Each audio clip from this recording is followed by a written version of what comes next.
மாண்புமிகு பேரவைத் தலைவர் அவர்களே, பிறந்து சிறந்த தலைவர்கள் மத்தியில் சிறந்தே பிறந்த எங்கள் தலைவா, நான் மீண்டும் இறந்து பிறந்தால் உங்களை மட்டும் மறவாமல் இருக்க அருள்வாய். மாண்புமிகு பேரவைத் தலைவர் அவர்களே, கிருஷ்ணன் பிறந்ததை இந்துக்கள் கொண்டாடுகிறார்கள், இயேசு பிறந்ததை கிறிஸ்துவர்கள் கொண்டாடுகிறார்கள், நபிகள் பிறந்ததை இஸ்லாமியர்கள் கொண்டாடுகிறார்கள். நாடே கொண்டாடும் பிறந்த தினம் எது என்று தெரியுமா? தமிழகத்தில் எழுச்சி பெறும் நாள் ஜூன் 22. மாண்புமிகு பேரவைத் தலைவர் அவர்களே, நிறைய சிந்தித்து கொஞ்சமாய் பேசும் முதல்வர், மக்கள் நலனுக்காக தன் நலன் துறப்பவர், உண்மையாய் ஊருக்கு உழைப்பவர், வியர்வையை சிந்தி வெற்றி பெறுபவர், பிறரை மகிழ வைத்து மகிழ்பவர், அடுத்தவர் பேருக்கும் புகழுக்கும் பணத்திற்கும் ஆசைப்படாத, மொத்தத்தில் மக்களாட்சி தரும் மாண்பாளர், மனித நேய பண்பாளர் அப்படின்றது யார் யார் சொல்கிறார் என்று தெரியுமா? மாண்புமிகு பேரவைத் தலைவர் அவர்களே, 80 கடந்தவர்கள் பேரனாட்சி என்கிறார்கள், 70 உள்ளவர்கள் மகனாட்சி என்கிறார்கள், 50 உள்ளவர்கள் சகோதரர் ஆட்சி என்கிறார்கள், 40 உள்ளவர்கள் நண்பன் ஆட்சி என்கிறார்கள், 20 உள்ளவர்கள் எங்கள் ப்ரோ ஆட்சி என்கிறார்கள், 10 உள்ளவர்கள் விஜய் மாமா ஆட்சி என்கிறார்கள், தாய் வயிற்றில் உள்ளவர்கள் நாளையும் ஆட்சியும் கில்லிதான் என சொல்கிறார். ஆக மொத்தம் அடுத்த 50 ஆண்டுகளுக்கு தமிழக வெற்றி கழகத்தின் ஆட்சிதான். மாண்புமிகு பேரவைத் தலைவர் அவர்களே, தமிழக மக்கள் 2026 மே 4 நாளைய தீர்ப்பை நலமுடன் எழுதினார்கள். குழந்தைகள் முதல் பெரியவர்கள் வரை குஷியோ குஷி. காலமெல்லாம் காத்திருந்த மக்களுக்கு காவலனாய், கண்ணுக்குள் நிலவாய், பகவதியாய், திருமலையாய் பிரியமுடன் தமிழகத்தின் புதிய கீதையை படைப்பதற்கு நம் சர்க்காரில் சரித்திரம் படைத்தாய். துல்லாத மனமும் துள்ள வைத்து நீங்கள் சொல்லி அடிப்பதிலும் சொல்லாமல் அடிப்பதிலும் கில்லி என்ற பெயர் எடுத்த தலைவா, நீங்கள் பேசினால் எதிரிகள் மெர்சல் தான். பணநாயகத்தை ஒழித்து ஜனநாயகத்தை காத்த தலைவா, தமிழக மக்கள் ஒன்ஸ் மோர் என்று ஒரு 100 வருடம் கேட்பார்கள். இது உண்மை, சத்தியம். மாண்புமிகு பேரவைத் தலைவர் அவர்களே, பொதுவாக இந்த சபையில் தங்கள் கருத்துக்களை தொடங்கும் போது சாதாரணமாக இருந்த என்னை என்றுதான் தொடங்குவார்கள். ஆனால் நான் அப்படி தொடங்க போவதில்லை. ஏனென்றால் மிக சாதாரணமாக இருந்தவன் நான். மிக சாதாரணமாக இருந்த எனக்கு அங்கீகாரம் கொடுத்து மக்கள் பணியே மகேசன் பணி என்று சொல்லி தந்து இயக்கத்தில் உறுப்பினராக்கி தாம்பரம் சட்டமன்ற தேர்தலில் போட்டியிட வாய்ப்பு தந்து சட்டப்பேரவை உறுப்பினராக்கி அதன் தொடர்ச்சியாக உங்கள் அரியாசனத்திற்கு பின்பு எனக்கும் என்னை போன்றவர்களுக்கும் சரியாசனம் தந்து அமைச்சராக்கி அழகு பார்த்த எங்கள் தலைவா, தங்களுக்கும் தன் ஆயுளையும் என்னுடைய குடும்பத்தின் ஆயுளையும் சேர்த்து பணிந்து தருகிறேன். மாண்புமிகு பேரவைத் தலைவர் அவர்களே, எங்கள் இதயத்திலும் இல்லத்திலும் கோட்டையிலும் சிஎம்மாக இருக்கும் எங்கள் தலைவா, நாளைய பாரதத்தின் PM நீங்கள்தான்.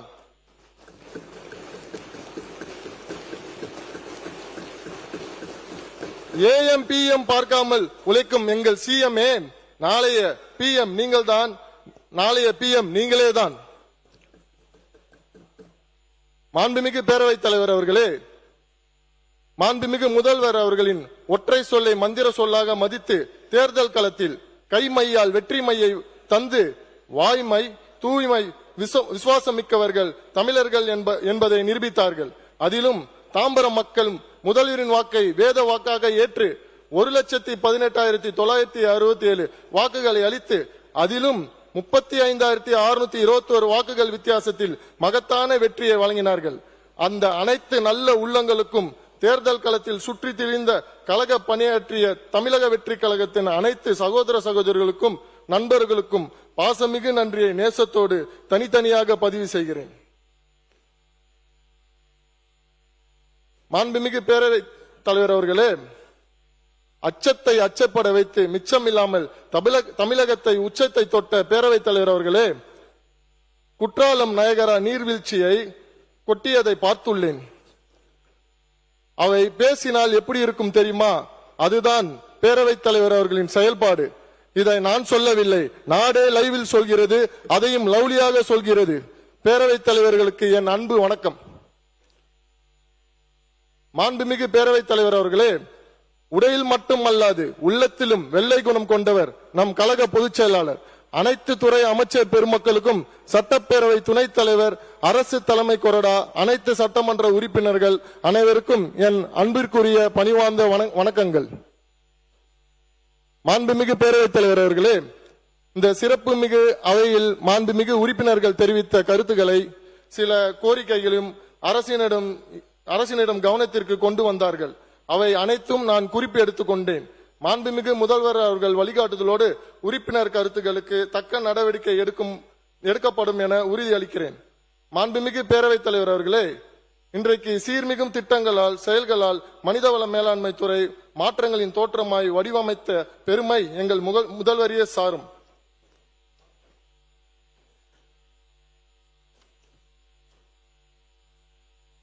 உன்னை அறி, உண்மையை உணர், உழைப்பை நம்பு, ஊருக்கு உழை, கல்வி பேணு, அறிவை விரிவு செய், சிந்தனை செய், சிறகை விரி, சிகரம் தொடு என்பதே இத்துறையின் நோக்கம்.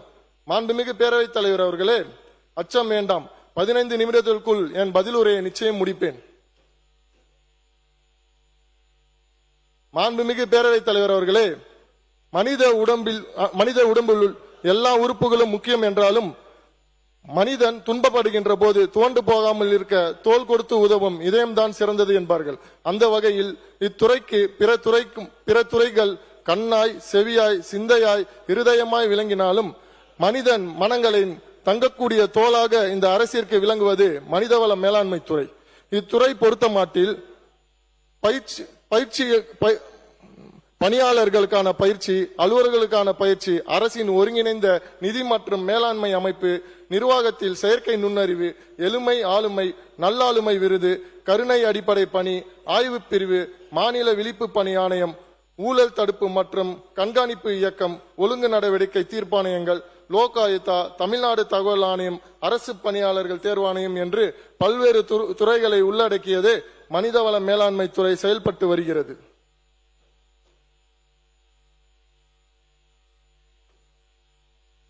மாண்புமிகு பேரவைத் தலைவர் அவர்களே, முயற்சியும் பயிற்சியும் தொடர்ச்சியா இருந்தால் வெற்றியின் நிச்சயம் என்பார்கள். தமிழ்நாடு அரசு ஊழியர்களுக்கு அவர்கள் பணியில் சேர்ந்தது முதல் பல்வேறு வகையான பயிற்சிகளை வழங்கி வருகின்றோம். இவை தவிர பல்வேறு போட்டித் தேர்வுகளின் வெற்றி பெற்ற வாழ்க்கையை வசந்தமாக்கிக் கொள்ள SSC, staff selection commission, RRB, railway recruitment board, IBPS, institute of banking personnel selection, TNBSC, Tamil Nadu public service commission போன்ற போட்டித் தேர்வுகளும் மத்திய அரசு நடத்தும் UPSC என்ற சொல்லப்படுகின்ற குடிமைப்பணி தேர்வுகளுக்கான சிறப்பு பயிற்சிகள் வழங்கப்பட்டு வருகிறது. அண்ணா நிர்வாக பணியாளர் கல்லூரியில் 2025-26 நிதியாண்டில் மட்டும் 550 பயிற்சி திட்டங்களில் 20,639 அரசு அலுவலர்களுக்கு சிறந்த பயிற்சிகள் அளிக்கப்பட்டு, அதே போன்று 2026-27 நிதியாண்டில் 31/7/2026 வரை 97 பயிற்சி திட்டங்கள் 3500 அலுவலர்கள் பயிற்சிகள் அளிக்கப்பட்டது என்பதை பெருமையோடு பதிவு செய்கிறேன். அரசு பணியாளர்களுக்காக உள்ள பவானிசாகர் பயிற்சி நிலையத்தில் துறை பயிற்சியோடு யோகா, விளையாட்டு, கலை என்ற பல்வகை பயிற்சிகள் வழங்கப்படுகிறது. குறிப்பாக அகில இந்திய குடிமைப்பணி தேர்வு மற்றும் இந்திய வனப்பணி தேர்வு இரண்டையும் சேர்த்து கடந்த காலத்தில் 159 நபர்களுக்கு வெற்றி பெற்றவர்களுக்கு இத்துறையில் பயிற்சி வழங்கப்படுது. அரசு பணியாளர்கள் தங்களின் திறனை பெருக்கிக் கொள்ள திறன் 360 என்ற இணைய வலைத்தளப்பு உருவாக்கப்பட்டுள்ளது. இன்றைய வளர்ந்து வரும் யுகத்தில் பயிற்சி தான் வெற்றிக்கு அஸ்திவாரம். தமிழ்நாடு அரசின் ஒருங்கிணைந்த நிதி மற்றும் மனிதவள மேலாண்மை அமைப்பு IFHRMS. மாண்புமிகு பேரவைத் தலைவர் அவர்களே, தமிழ்நாடு அரசால் தொடங்கப்பட்ட ஒருங்கிணைந்த நிதி மற்றும் மனிதவள மேலாண்மை அமைப்பு IFHRMS என்பது ஒரு விரிவான மின் ஆளுமை திட்டமாகும். இதனுடைய நோக்கம் அரசு பணியாளர்கள் மற்றும் அதிகாரிகளின் தகவல் மற்றும் சம்பளம் சார்ந்த தகவலை தடையின்றி அரசு பணியாளர்கள் பெற்றிட தகவல்களை டிஜிட்டல் மயமாக்கி இணையதளத்தில் தடையின்றி பெற வடிவமைக்கப்பட்டது. இவ் அமைப்பின் முக்கிய நோக்கம் காகிதமில்லா நிர்வாகம், பணியாளர்களின் தகவல் உரிமை மற்றும் ஓய்வூதியம் பெறுதல். தரவுகளை இருந்த இடத்திலே பெறுவதற்கான இவ்வமைப்பு உருவாக்கப்பட்டுள்ளது. மாண்புமிகு பேரவைத் தலைவர் அவர்களே, அரசின் எல்லா துறைகளும் இன்று மாற்றங்களின் தோற்றமாய் செயல்படுகிறது. உதாரணமாக தொழில்துறை ஊசி முதல் ஏசி வரை ஈஸியாக செய்ய முடியுது. பதிவுத்துறை பட்டா வீடு தேடி வருகின்றது. கல்வித்துறை, காவல்துறை, விளையாட்டு கலக்கி கொண்டிருக்கிறது. மருத்துவத்துறையோ மகிழ்ச்சி துறையாய் மாறி உள்ளது. மொத்தத்தில் தமிழகம் எங்கும் மாற்றம், மக்கள் மனமோ ஏற்றம். மாண்புமிகு பேரவைத் தலைவர் அவர்களே, அரசு நிர்வாகத்தில் செயற்கை நுண்ணறிவு ஏஐ படிப்படியாக கொண்டு வருவதன் மூலம் அரசு துறைகள் சிறந்த வெற்றிகளை பெறும். கருணை அடிப்படை பணி நியமனம் திட்டம்.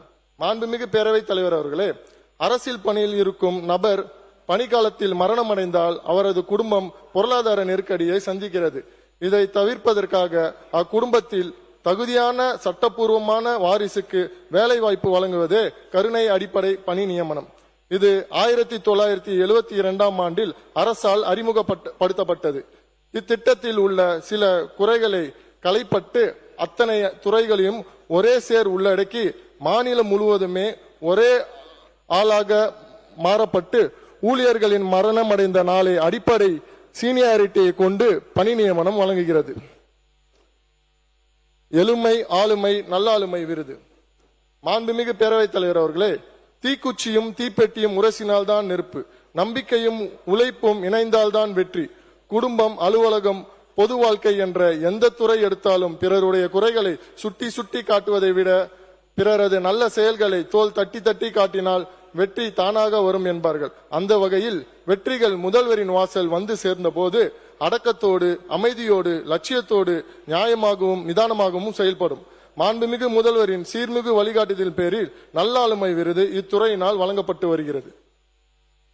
மாண்புமிகு பேரவைத் தலைவர் அவர்களே, ஆபத்திற்கு உதவாத பிள்ளை, அரும்பசிக்கு உதவாத அன்னம், தாகத்தை தீர்க்காத தண்ணீர், குருமொழி கேட்காத சீடன், பாவத்தை தீர்க்காத தீர்த்தம் இவை பயனில்லை என்பார்கள். அதுபோல அரசு துறையை செம்மைப்படுத்துவதும் சீர்படுத்துவதும் மேம்படுத்துவதும் தாமதங்களை தவிர்ப்பதும் மக்கள் நலனை பேணுவதும் ஆய்வுகள் முக்கிய நோக்கமாகும். ஆய்வுகள் மற்றும் அரசு துறையை அடுத்த நிலைக்கு அழைத்து செல்லும். தமிழ்நாடு மாநில விழிப்பு பணி ஆணையம். மாண்புமிகு பேரவைத் தலைவர் அவர்களே, இவ் ஆணையம் ஊழல் தடுப்பு மற்றும் கண்காணிப்பு துறையின் நடவடிக்கைகளை கண்காணித்து பரிசீலனை செய்து வருகிறது. ஊழல் தடுப்பு மற்றும் கண்காணிப்பு இயக்கமானது டிவிஎஸ்சி 1964ஆம் ஆண்டு உருவாக்கப்பட்டது. தலைமை செயலகம் உட்பட 15 பிரிவு அலுவலகங்கள் மட்டுமே இயங்கி வந்த நிலையில் தற்போது 46 பிரிவுகள் அலுவலகங்கள் மாநிலத்தில் இயங்கி வருகிறது. இவ் இயக்கத்தின் செயல்பாடுகள் வருடாந்தோறும் கூட்டம், ஆய்வுகள், விசாரணைகள், திடீர் சோதனைகள் ஆகிய அனைத்தும் வருடம் வாரியாக பட்டியலிட செய்யப்பட்டுள்ளது. தமிழ்நாடு தகவல் ஆணையம். மாண்புமிகு பேரவைத் தலைவர் அவர்களே, முடியாது என நினைப்பது மூட நம்பிக்கை, முடியுமா என யோசிப்பது அவநம்பிக்கை, முடியும் என நம்புவது தன்னம்பிக்கை. தன்னம்பிக்கையின் தன் மனிதன் இயங்கி வருகிறான். எல்லா மனிதர்களும் பொது அதிகார அமைப்புகளுடன் உள்ள தகவலை பெறுவதற்கு தகவல் பெறும் உரிமை சட்டம் 2005 அதிகாரம் வழங்குகிறது. அரசு நிர்வாகம் நல்ல முறையில் நடைபெற உதவுகிறது. தமிழ்நாடு தகவல் ஆணையத்தை பொறுத்தவரை ஓர் மாநில தலைமை தகவல் ஆணையர் 8 தகவல் ஆணையர்களுடன் கொண்ட அமைப்பு பெற்றது. தமிழ்நாடு தகவல் ஆணையம் வெளிப்படைத்தன்மையோடு நிலையான வளர்ச்சிக்கான இலக்குகளை நிர்ணயித்து திறம்பட செயல்பட்டு வருகிறது. தமிழ்நாடு அரசு பணியாளர் தேர்வாணையம். மாண்புமிகு பேரவைத் தலைவர் அவர்களே, தமிழ்நாடு அரசு பணியாளர் தேர்வாணையம் டிஎன்பிசி என்பது இந்திய அரசியலமைப்பின் 315(1) கீழ் அமைக்கப்பட்டு மாநில அளவிலான அரசியலமைப்பு சார்ந்த அமைப்பாகும். தமிழ்நாடு அரசின் பல்வேறு துறைகளில் உள்ள காலி பணியிடங்களை ஆட்சேர்ப்பு செய்வது இவ் ஆணையத்தின் நோக்கம். மேலும் மாநில அரசு பணி அலுவலர்களுக்கான தேர்வுகளை நடத்தி வருகிறது. இவ் ஆணையத்தில் அரசு பணியாளர்கள் தேர்வு செய்தல், பணி நியமனம், பதவி உயர்வு, பணி மாறுதல் போன்ற செயல்பாடுகளும் அதற்கான நெறிமுறை கலைகளும் வழங்கி கொண்டுகிறது. மேலும் தமிழ்நாடு அரசு பணியாளர்கள் தேர்வாணையத்தில் தேர்வுக்களம் எனும் ஒருங்கிணைந்த கைபேசி செயலி உருவாக்கப்பட்டுள்ளது. இப்படி பல்வேறு வகையான பணிகளை தமிழ்நாடு அரசு பணியாளர்கள் தேர்வாணையம் திறம்பட செய்து வருகிறது. மாண்புமிகு பேரவைத் தலைவர் அவர்களே, ஆட்சி பொறுப்பேற்ற 3 மாதங்களில் திரும்பும் திசையெல்லாம் முதல்வர் சேவையை எல்லோரும் பாராட்டி வருகிறார்கள். இதுதான் உண்மையான மக்கள் ஆட்சி, இதுதான் உண்மையான மக்கள் போற்றும் ஆட்சி. பேரவைத் தலைவர் அவர்களே, முதல்வரின் சேவையை பாராட்டுவோருக்கு சேவை வரி விதித்தால் இந்தியாவின் கடனை இன்றே அடைக்கலாம். முதல்வரின் சேவையை பாராட்டுவோருக்கு சேவை வரி விதித்தால் இந்தியாவை கடனை இன்றே அடைக்கலாம். தமிழகத்தை காக்க வந்த நவசக்தியாய், யுவசக்தியாய், நவீன சக்தியாய், புரட்சி சக்தியாய், புதுமை சக்தியாய், ஜனசக்தியாய் அன்பிற்குரிய அப்பா சந்திரசேகரும் வணக்கத்திற்குரிய தாய் சோபாமா அவர்களுக்கு பெற்றெடுத்த நல்முத்து எங்கள் தலைவரே, தமிழக முதல்வரே, நீங்களை மீண்டும் வணங்கி துறையின் பதிவை அறிவிப்பு செய்கிறேன். மாண்புமிகு பேரவைத் தலைவர் அவர்களே, நேரத்தின் அருமை கருதி ஒட்டுமொத்த அறிவிப்புகளும் தலைப்பை மட்டும் நான் இங்கே வாசிக்க இருக்கிறேன். இருப்பினும் ஒவ்வொரு அறிவிப்பினையும் முழுமையாக வாசித்ததாக பதிவு செய்ய கொள்ளும்படி பணிவோடு கேட்டுக்கொள்கிறேன். அறிவிப்பு எண் 1, அரசு பெண் பணியாளர்களின் 3வது குழந்தைக்கு மகப்பேறு விடுப்பு 365 நாட்கள் வழங்கப்படும்.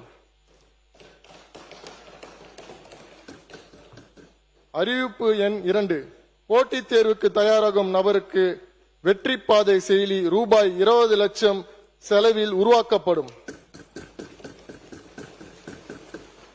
அறிவிப்பு எண் 3, தமிழ்நாடு அரசு பணியாளர்கள் தேர்வாணையத்தில் கூடுதல் இணைப்பு கட்டடம் ரூபாய் 12.5 கோடி செலவில் கட்டப்படும். அறிவிப்பு எண் 4, ஊழல் தடுப்பு மற்றும் கண்காணிப்பு இயக்குநரின் கீழ் சமூக ஊடக கண்காணிப்பு மையம் SMMC ரூபாய் 50 லட்சம் செலவில் ஏற்படுத்தப்படும். அறிவிப்பு எண் 5, தமிழ்நாடு தகவல் ஆணையத்தில் கண்காணிப்பு அறையுடன் கூடிய மேம்பட்ட CCTV கேமரா ரூபாய் 10 லட்சம் செலவில் ஏற்படுத்தப்படும். அறிவிப்பு எண் 8, ஆ மற்றும் ஆ அடிப்படை பயிற்சி நிலையம் மற்றும் அகில இந்திய அறிவிப்பு எண் 6, ஆ மற்றும் ஆ அடிப்படை பயிற்சி நிலையம் மற்றும் அகில இந்திய குடிமைப்பணி தேர்வு பயிற்சி மையம் வகுப்பறை, தங்கும் விடுதிகள், கலையரங்கங்கள் மற்றும் விருந்தினர் அறைகள் ஆகிய ரூபாய் 2 கோடி செலவில் புதுப்பிக்கப்படும். அறிவிப்பு எண் 7, பவானிசாகர் அரசு அலுவலர்கள் பயிற்சி மையத்தில் நவீன கணினி மையம் ரூபாய் 1 கோடி செலவில் உருவாக்கப்படும். அறிவிப்பு எண் 8, பவானிசாகர் அரசு அலுவலர்கள் பயிற்சி மையத்தில் திறந்த வெளி விளையாட்டு பயிற்சி மையம் ரூபாய் 2.25 கோடி மதிப்பீட்டில் அமைக்கப்படும். அறிவிப்பு எண் 9, போட்டித் தேர்வு பயிற்சி மையங்கள் அறிவுரைசார் மையங்களோடு நாலேஜ் சென்டர் இணைந்து செயல்பட்டு வகையில் தகுந்த உட்கட்டமைப்பு வசதி ரூபாய் 1.30 கோடி செலவில் ஏற்படுத்தப்படும். அறிவிப்பு எண் 10, அரசு பணியாளர்களுக்காக இணையவழி திறன் மேம்பாட்டு பயிற்சி, கூடுதலாக சட்டம் மற்றும் விதிகள் போன்ற கற்றல் தொகுதிகளை ரூபாய் 50 லட்சம் செலவில் உருவாக்கி திறன் 360 இணையதளத்தில் சேர்த்து நடைமுறைப்படுத்தப்படும். அறிவிப்பு எண் 11, எளிமை ஆளுமை திட்டத்தின் கீழ் 150 அரசு சேவைகள் வழங்கப்படும். மாண்புமிகு பேரவைத் தலைவர் அவர்களே, கோவிலுக்குள் சென்றால் எப்படி தண்ணீர் தீர்த்தமாகிறதோ, சாதம் பிரசாதமாகிறதோ, சாம்பல் திருநீர் ஆகிறதோ, அதே போல் தாவேக்கா அலுவலகம் சென்றால் சாமானியர் கூட சட்டமன்ற உறுப்பினர் ஆகலாம். சிலருக்கு குலதெய்வம் பிடிக்கும், சிலருக்கு இஷ்ட தெய்வம் பிடிக்கும். ஆனால் எல்லோருக்கும் பிடித்த மனித தெய்வம் தமிழக முதல்வர் எங்கள் தளபதியே. மாண்புமிகு பேரவைத் தலைவர் அவர்களே, மொத்தத்தில் அரசுக்கு முகமாய் முகவரியாய் மனிதவள மேலாண்மை துறை விளங்குகிறது. பேரவைத் தலைவர் அவர்களே, மாண்புமிகு உறுப்பினர்களுக்கு நான் எடுத்து வைத்த கருத்துகள் மனநிறைவை அளித்திருக்கும் என நம்புகிறேன். மாண்புமிகு உறுப்பினர்கள் தங்கள் வழங்கிய வெட்டு தீர்மானத்தை திரும்ப பெற்றுக்கொண்டு மானிய கோரிக்கை நிறைவேற்றி தருமாறு அன்புடன் கேட்டுக்கொள்கிறேன். மாண்புமிகு முதல்வர் அவர்களுக்கும் பேரவைத் தலைவர், துணைத் தலைவர், கழக பொதுச் செயலாளர், மாண்புமிகு அமைச்சர் பெருமக்கள், அரசு தலைமை கொறடா, அனைத்து சட்டமன்ற உறுப்பினர்கள் துறையின் செயலாளர், அனைத்து அலுவலர்கள், பணியாளர்கள், அமைச்சர் அலுவலக அனைத்து சகோதரர்கள், பத்திரிகை மற்றும் ஊடக நண்பர்கள், காவலாளர்கள் என்று அனைவருக்கும் எனது மனமார்ந்த நன்றியை பதிந்து வணங்குகிறேன். இது பேரவைத் தலைவர் அவர்களே, என் கையில் இருப்பது வெறும் காகிதம் அல்ல, இது மனிதவள மேலாண்மை துறையின் என் மாண்புமிகு முதலமைச்சரின் மிகப்பெரிய ஆயுதம் என்று கூறி, வாழ்க தமிழ்நாடு, வளர்க தமிழ் மக்கள், வெல்க ஜனநாயகம் என்று விடைபெறுகிறேன். நன்றி, வணக்கம்.